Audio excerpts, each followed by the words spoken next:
Yeah. All right, so we back with Antoine. They was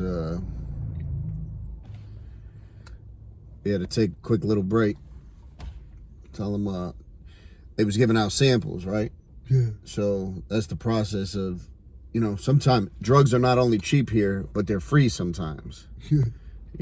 Which is crazy when you think about it. Sometimes, different spots will give away, bags of dope. And a lot of times that's how people get high throughout the day. That's how they support their habit. So how often do they give out samples around here? Just different spots per se. It varies. Some mornings starting from like 5 all the way up roughly to like 10, 11 o'clock. Different blocks will summon or make the announcement that samples are being given out. And in case you don't know exactly what I mean by samples, for those who are still or may be ignorant to, the life of getting high, samples is simply like a tester. You're marketing your product. No more than like advertisement. Different businesses will advertise, on TV, so in hopes that they can gain clientele, and customers. People come, you know what I mean? So that's what a sample is, and samples are given out, like at a certain time frame. They're not giving out all day long. They're just giving out at a certain period, and once that run its course, then that block will go back to just being selling their product. That's how that works. You may get samples of cocaine sometime, samples definitely of heroin, and well now and today fentanyl, and then samples of crack. Now is everything fentanyl out here, or is there blocks that still sell dope? There's blocks that still regular heroin. Okay. You know what I'm saying? It's far in between, few and in between, but there are certain blocks, but fentanyl pretty much done took over, for the most part. Yeah. All right. And what have you been, how has your, lately, how have you been? Because I seen you last night. I seen you a couple days before, you know what I mean, came to the park to see what you're up to and stuff. How has things been going for you lately? Not as I would like, of course. I'm still out here in the streets, of course. I'm still doing what I'm doing, getting high, shooting dope. But believe it or not, I haven't been prostituting myself, but at least not as much as I was. Yeah, that's good. People tend to think that I'm gonna throw this out there to you who are viewing this. People tend to think that addicts or drug users only think about drugs. Believe it or not, on the contrary, we do other things. Some of us, not all of us. Yeah. For an example, this is an example for me. The other day I went downtown, and I'm an animal lover, Oh yeah. Yeah. I like geese, ducks, all that. And just for a little while, I had fed the ducks, and the geese. Look at the horse right there, matter of fact. You know what I'm saying? Yeah, we right now, this interview is taking place. You want to go see the horse real quick? Right outside. I want to see him. No, I see him all the time. Come on, let's go over there and see him. Yeah. I want to see the horse. They got the police horse out here. I want to go see him.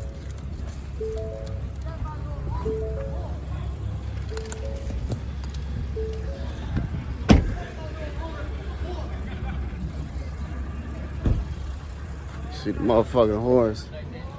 Thank you, brother. How you doing? You don't remember me? Doing haircuts over there? What's up, man? How you doing, brother? You all right? Yeah, absolutely. So I want to see the motherfucking horse. we me and brother Frank is looking at the horses. You know, or the horse. Look at this I thing. woke up in the hospital. I didn't even know what the fuck was up with you, man. How you doing, man? You good? Yeah, how you I doing? said, I ain't homie with that. Look I want the horse. You ready? No, you can have it. Look at this motherfucker. Hold on, I'm trying to see how big he is. Real big. Yeah, this What's up with you, man? Oh, man, he's soft. Doing better, yeah. I said, I know you're a good dude. He Better, talking. man. He's talking to you. He's talking to you. You're a good dude. Man, this thing is crazy. No, he's 1,300. How old is he? He said he's going to give me that horse for my birthday, right? Nathan, Ain't that deep, beautiful. man. You do it to a you dip. might be able to throw You know, hands, and but the I'll pistol take is it. big. All I got to do is slide a little bit. Yeah, you gotta slide a little Can I bit. take a picture? Okay. He don't bite? He do. Yes, Well- he bites. He just bit my arm. Thank God I got my coat on. your hand looks like you're Damn, this is so soft. What do you think about my arm? No, what he'll do is he'll bite, right? And he'll just, They one of the strongest he'll animals. hold it until it separates. Osborne. Damn, They serious? They one of Oh, the, Yeah, that's how they eat. they're one of the strongest animals, ain't they? I know they kick you, you're in They're trouble. not one of the strongest, like elephant, rhinoceros, but Their legs, I'm saying. oh yeah, because it's all hips. Yeah. Just get a good picture. Is this the one that don't like me? He like Oh, this nigga biting me though, you. yo. When you stand Look up, at no, it ain't. You stand. that. I don't know. You invited that way. Yeah, it's Look like at you tell a nigga kick me in the dick. You Oh, gonna yeah, stand. yeah. that. Yeah, I see. And then you Oh, gonna sit. shit. Get Yeah. out of here. Count. Count. I just want to get him a look at it. Hey, Count. You got you. There you go. Yeah, he was That's biting. the one that don't like me. He was grabbing. I felt you. Oh, weird. Oh, shit. And he was grabbing, yeah. I rode a horse one time at my friend's house, bro. Yeah, they all different, man.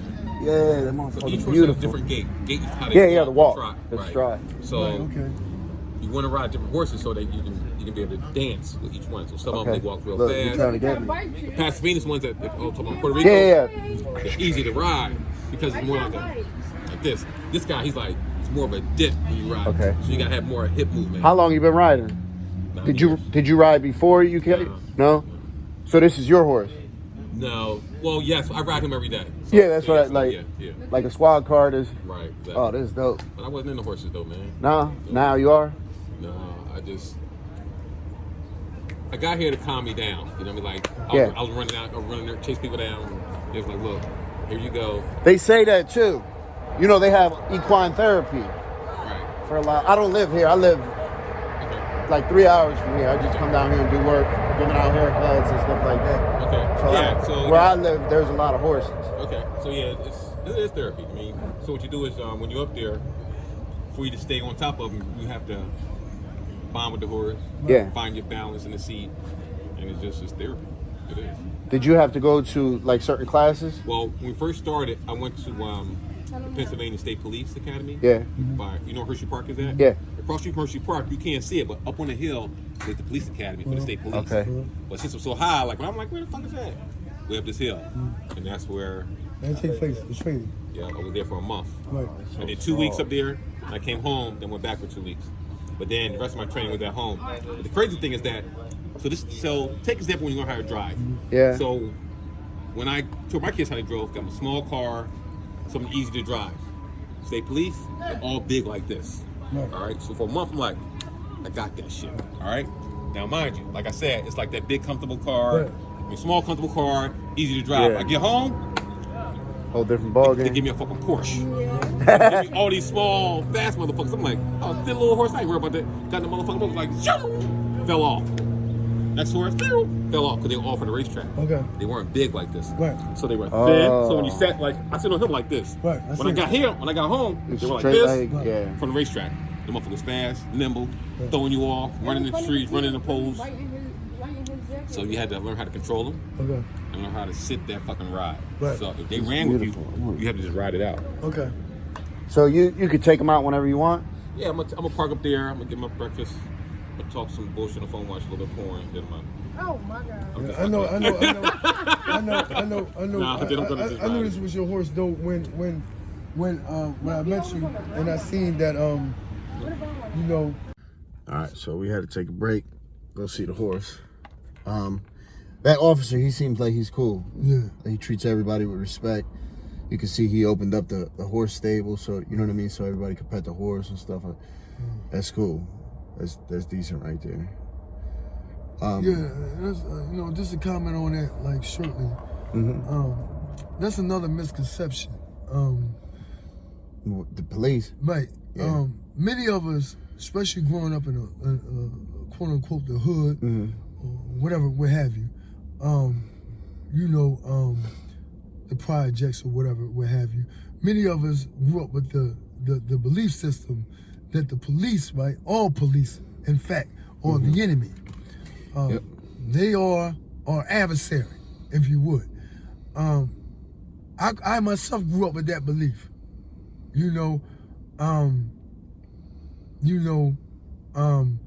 That belief that when I see blue and white, you know what I'm saying? Some cities blue and white, other cities black and white. Yeah. I'm talking about their uniforms. That watch out. You know what I'm saying? The defense mechanisms go up from the rip. You know what I'm saying? But I've learned, and it's crazy, I learned this through getting high, that all officers ain't bad. Yeah, absolutely not. I've learned that too, is all officers ain't bad. I used to hate all the cops. I used to just like them because I was upset that they would arrest me for breaking a fucking law. They're just doing their job like everybody else. And of course, like everything, you're gonna have cops that are good, the same way you're gonna have teachers that are good and bad, fucking barbers, they're gonna be good or bad. Every profession, there's gonna be positive and negative. Yeah. And cops, especially around here, they got a hard job, man. They got to deal with not only all the normal crime, then they got to deal with people that's getting high, and then mental health, and then people having bad reactions to drugs and all that stuff, so they don't got an easy job whatsoever out here. Yeah. Now, let me ask you, I was talking to a lady a couple weeks ago, and I did an interview with her, and she was saying about how there was like some prostitutes around here that was getting killed over like the past year. Yeah. Have you heard anything about that? Yeah, believe it or not, there's someone or someones that's picking up girls and getting rid of them. You know what I'm saying? Killing them. And sometimes when they don't kill them, they just torture them. Yeah. You know what I'm saying? To the point they wish they were dead when they get free. See, like, here's the thing, Frank. Like, when you and I came into the game, meaning the drug game, yeah. As you just was saying about how these cops got it different, piggybacking off that, you didn't have all the obstacles you have now. Yeah. You didn't have all the situations that one has to face now getting high. Example, K2 wasn't heard of when I came in. I'm 45 years old. Yeah, man. K2 wasn't a problem. Wet wasn't a problem. Yeah. And that sort of thing. And so today's drug life is different than when you and I, Frank, came up in the game. And also the drugs are cheaper. Exactly. I remember the last time I was getting high, drugs were $10. Bags were $10. Yeah. Now it's $5. Yeah, exactly. And can you go with a short of $4 or no? Believe it or not, Frank, you can go some places and find $3 bags. Wow. Right here in Philadelphia. Right here in this city. And I'm not saying that to entice, you know what I'm saying? It's just to bring awareness. Yeah, y'all, to explain viewers, what it's like. You know what I'm saying? To come, look for bag. I hope you never get high, you know, those that are viewing this. But I want to say that, Frank, you even have, they call them tray bag. You even have, yeah. And so, go back to what you were saying, Frank, the mental illness thing.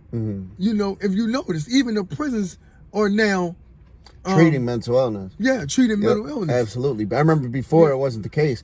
Like now, if you have mental health diagnosis, they can only leave you in a hole a certain amount of time. Right. You know, you have to be let out of your cell for a certain amount of hours a day. Yep. Before, like, you have to be able to see a clock and a calendar from every cell. Before, that wasn't the case. Yeah. You know, Yeah. you have to be able to go to counseling from the hole, you know. Yeah. So, so, I think it's good that they're starting to view it a little differently. Yeah, some things have worked out. Some things have worked out for the better. Yeah. For those who are in the life of crime or you know, criminal activity. Yep. Let me also touch on something that we haven't really viewed, Frank. Well, broach that topic too much. You know, people need to understand that also, you know, dealing with this drug epidemic and all that and stuff like that. Let's not forget about the babies. Yeah. Because we didn't touch on that much, Frank, and I want the viewers to know a little bit about this. Girls are still getting pregnant, and while getting pregnant, getting high. Yep. You know, for those who are viewing this, if you don't know, let me shine some light on some things concerning that. Or you may be pregnant and watching this. Yeah. Let me say this to you, that now you can be charged. If you didn't know, you can be charged. Sure, you can for having an addicted baby. For real. Because if that baby have other health issues due to that, right? Then they can charge you. Yes, they can prosecute you to the full extent of the law. Listen, and part of me, I'm in agreement with that. Yeah. Because you're out here getting high. You know, the baby don't deserve that. Right. You know. Right. Exactly. The baby don't deserve that. Right. I want to say this to you, that all hospitals too, right, don't treat they'll treat the baby. Yeah. But they're not going to treat you. You understand what I'm saying? Now I know that may be like a double standard, right? Yeah. So to speak. But let me say this to you, right? As an adult, right? As an adult, it's your duty to go and get your addiction treated. Yep. You see what I'm saying? The baby's a whole nother matter. Yeah. And a totally different matter, even though it's your child. It's the hospital. The hospital's liable. You know what I'm saying? They are. They're liable for that baby. In fact, right, the baby, right, is not rightfully yours. I didn't know this either. What? Did you know that when a mother have a child, right, that they also have to sign consent forms, right, indicating that they're the mother of this child? Mm-hmm. Yeah. You don't have rights to that baby automatic. You think you do, but you don't. And I did my research on this. No more than a father, the man has the right to that child, unless he signed that birth certificate and stuff like that. Yeah. So the hospital is liable for that baby. Yeah. And by right, it's not fair to that child who didn't ask to come in this world to be addicted. Yeah. I just want to touch on that because I see a lot of pregnant women out here in Kensington and in Philadelphia, different parts of the city, still getting high. You know, still shooting dope, still popping pills. Some of them even smoking K2. I'm gonna tell you something, right? That break my heart. You see what I'm saying? Me being an addict myself and a male. Because you see, here's the thing. If you're talking about breaking the cycle, right? How can you break the cycle, right, when you have mothers, right, who are still bringing babies in the world addicted? Yeah. And that's not to say that every child is going to grow up and turn to dope or whatever. Yeah, but it's crazy that how before they're even born, they already have that taste for dope. Yeah, that's what I'm saying. It's in their DNA. Yeah, exactly. Yeah. They already had that taste. That's a shame. Yeah. Back to me, you know, but I don't want to get away from that. You know, Frankie is interviewing me and things that's going on, you know, particularly with my life and, you know, on a personal and a general level. I'm being treated for Hep C. It's an 8-week thing. And then I'm told that like it goes away. You know what I'm saying? I have other health situations going on. So that's why, for those who believe in God or pray, your prayers are appreciated. Yeah. I haven't been prostituting because, as I once was, and I'm gonna be honest, I haven't because, believe it or not, for you who are viewing this, I'm trying to cut down on my dope habit, which is a task, it's a challenge. And because of that, I haven't been prostituting as much as I once was. Yeah. I want to share something with the viewers real quick. That a few nights ago, or maybe a week ago, I met a 19-year-old young man here in McFerguson Park. You know, here in the Kensington and Allegheny area, McFerguson Park, in the middle of the night. 19 now. And I said it twice so you can think about when you was 19. You know what I'm saying? Because this young man was somewhere. This is the last place he needed to be, in the middle of the night, in Kensington and Allegheny, McFerguson Park, where, for the most part, people come here to shoot dope. Yeah. And crime happens here. Women get raped in this park and all. And my heart broke. It did. I looked at him and said, "You got to be kidding me. You're 19." He said, "Yeah." And he said, he already sold himself a couple times, prostituted himself a few times to, you know, obtain, you know, his get high. It makes you wonder, right? When I thought back, I asked myself, I said, Antoine, what was you doing at 19? At 19, I can honestly say this. I had smoked weed and all that kind of stuff, right? But I wasn't selling myself. I wasn't messing with heroin. Not at 19. Even though I have put together some years of my addiction, at 19, I can't fathom. You know what I'm saying? And I sat and talked to him. Let me move on here. I sat and talked to him, and we went some different places in the conversation and stuff like that. And I said, "How did you get to this place?" And what I meant by that is, in his life, how did he arrive at this place? You know what I'm saying? And he said to me, he said, "You know, I'm gonna be honest with you."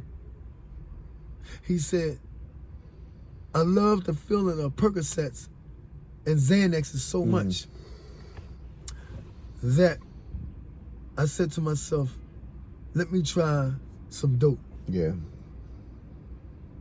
And that's a natural progression. That's the natural progression that people don't understand. You get hooked on Percocets, 9 times out of 10, you're going to turn to dope. But Frank, they're graduating quicker. Yeah, oh, yeah, absolutely. He only, listen to this. He had been doing perks and Zanny since he said he was about 16. Yeah. But what I'm saying is, so he, you know, had been doing, you know, Xannies and Percocets and stuff since he was 16. Yeah. But still, what I'm saying is that at 19, you're shooting dope. Yeah. And you're selling your body. Understand something, for you are viewing this. This young man's chances are of continuing to live is thin. I hate to say this what I'm about to say. I may read about him by the time he's 21. By the time he's 21, if he make it. I said if he make it. And here's why. The reason why I said if, because if you look at it from my standpoint, I live this lifestyle, right? Look how people have no regard for life anyway in general, let alone people who get high. I just want you to think about that for a minute.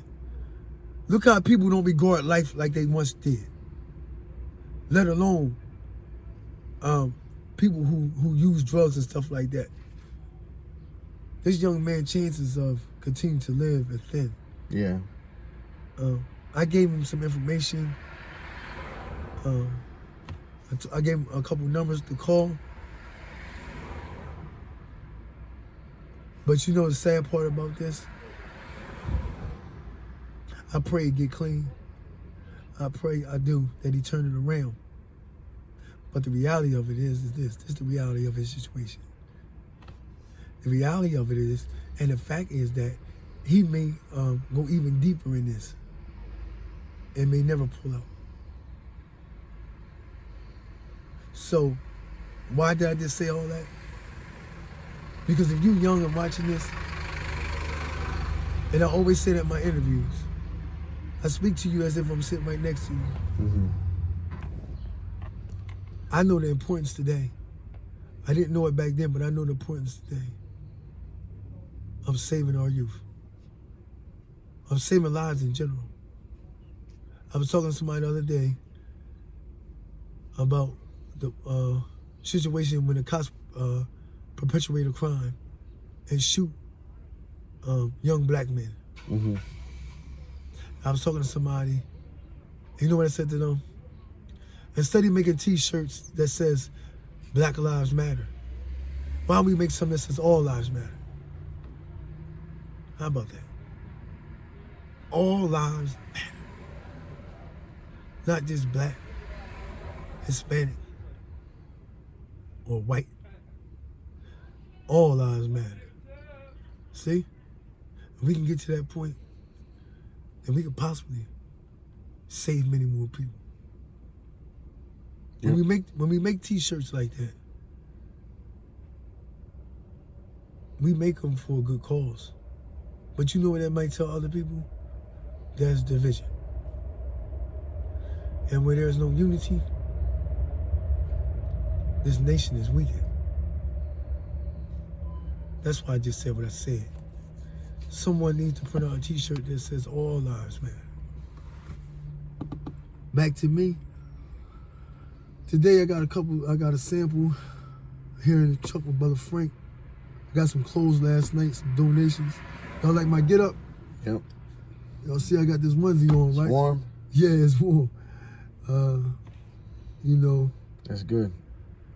So yeah, man. That's good. So I don't remember the specific person that donated that, but to who it was, thank you very much, because helped to keep the brother warm last night, helped to keep him warm in the future. So we definitely thank you. Antoine, I thank you for touching base with us again. And you know, whenever I come around, I come by the park, check you out, see how you doing. You know, I thank you, brother. I'm gonna wrap this up so I can go hit this road. But I thank you, brother, and I hope, you know, next couple days is better. I hope you come down a little bit more and a little bit more, and I look forward to seeing you again. I want to say this in closing, man, particularly to my women out there. And when I say my women, I'm just saying that as a figure of speech. Black, white, Puerto Rican women, green, Mexican, I don't care what woman you are. Know this, man, that you play a major part in rearing up your child. And I know you may be saying that I should be saying this to the men, but we've been bringing that message to the men for a while now. I want to say to you mothers, know that you are the first teacher when it comes to a child. Not the teacher in school, you're the first teacher. You know, I always like to close with this, man. God bless you. God love you. May God be with you. But I also want to say this to you, that remind your child that you love them today. Tell them. They need to hear it. It may make a world of a difference. Why I'm saying this? For this reason, as we close. Because this drug thing that's going on, this heroin epidemic, it's hitting our young people like never before. Us adults, half of us don't live their lives. Yeah. You know what I'm saying? So that's why I'm closing with this to, particularly to the youth. You mothers, remind your child you love them. Let them know that they're not alone and that you're there for them. They didn't come to you about anything. Because I remember when I was young, I'll be honest, I could talk to my mom about certain things. I just couldn't. Not because she was getting high, even though she was junkie. But let your child know they can talk to you about anything and everything. Mm-hmm. That's important. Know why? It may keep them from the streets. If you're young, if your daughter having sex and you suspect it, let her know she can talk to you. Because if she can't find comfort in you, she might look for it somewhere else. She might look for it in a young man that's selling drugs that can care less about her. End up turning her out. And now you got a drug addicted daughter. All because you gave off the vibe that she couldn't talk to you about it.